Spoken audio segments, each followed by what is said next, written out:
Okay, this is a short reading of a book entitled Three Full Moons by a local writer in Kirkcaldy called J. Silver. Illustrations have been done by Megan O'Donnell, loosely based on three couples in Kirkcaldy. The cover of the book will look something like that.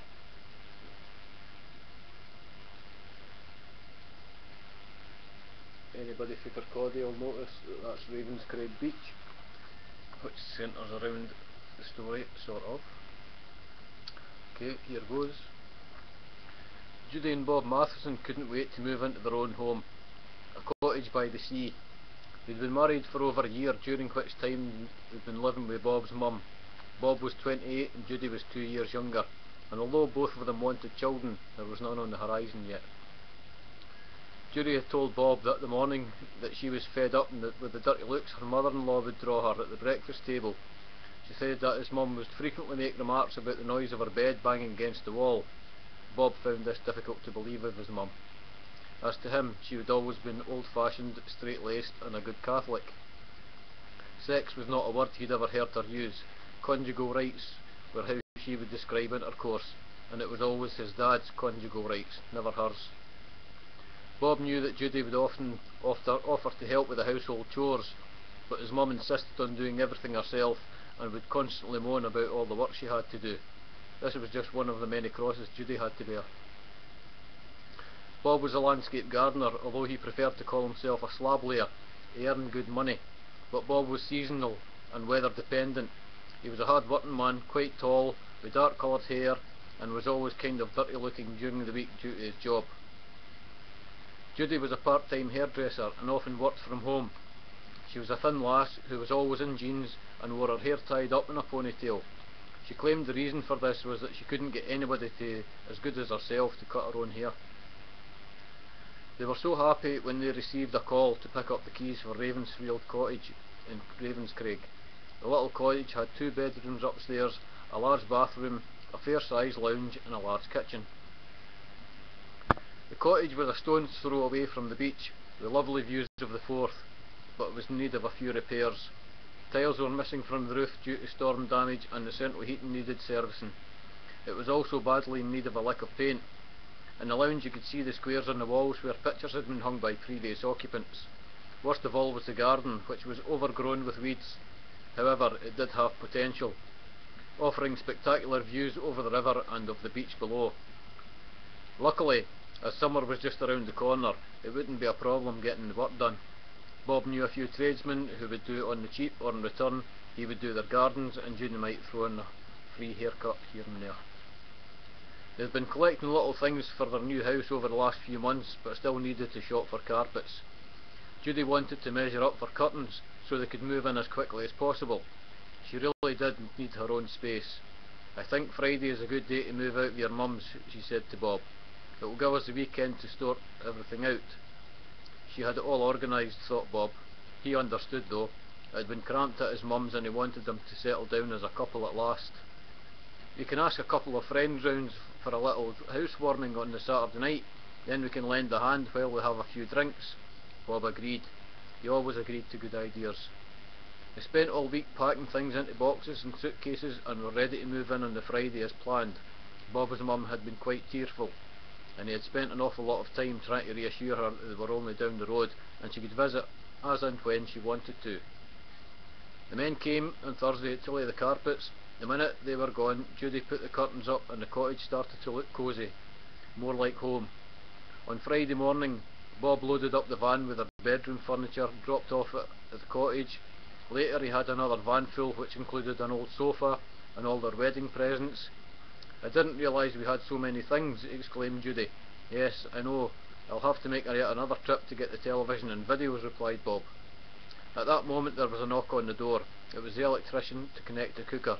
This declared their home habitable.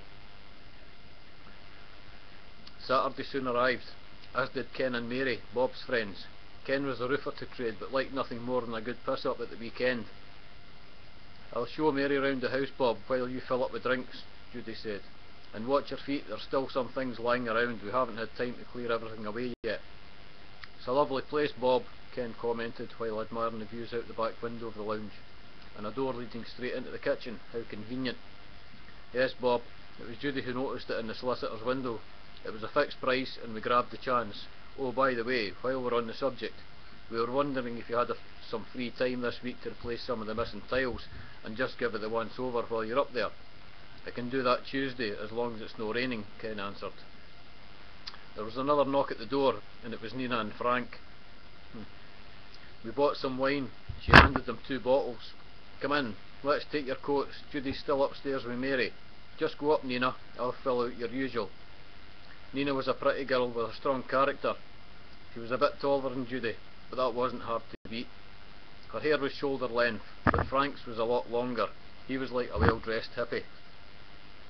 How did you manage to find such a nice place? I thought you were thinking about moving south, Frank was curious. We changed our mind when we saw the price of this one.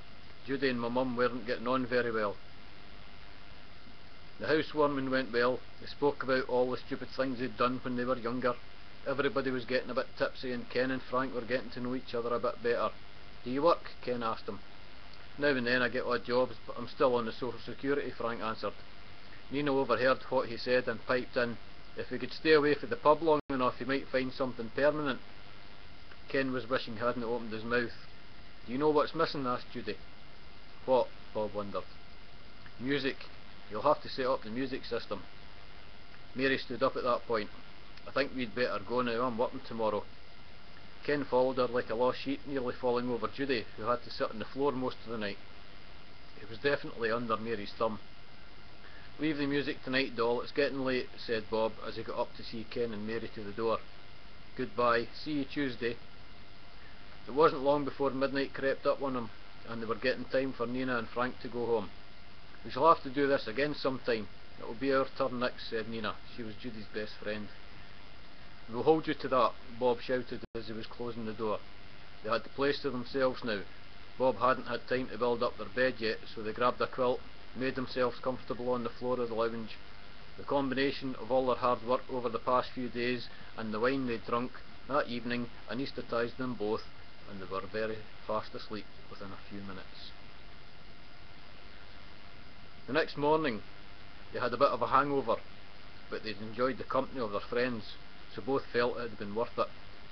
Bob decided the only thing he was going to do today was build a bed, so at last they would have something softer to sleep tonight.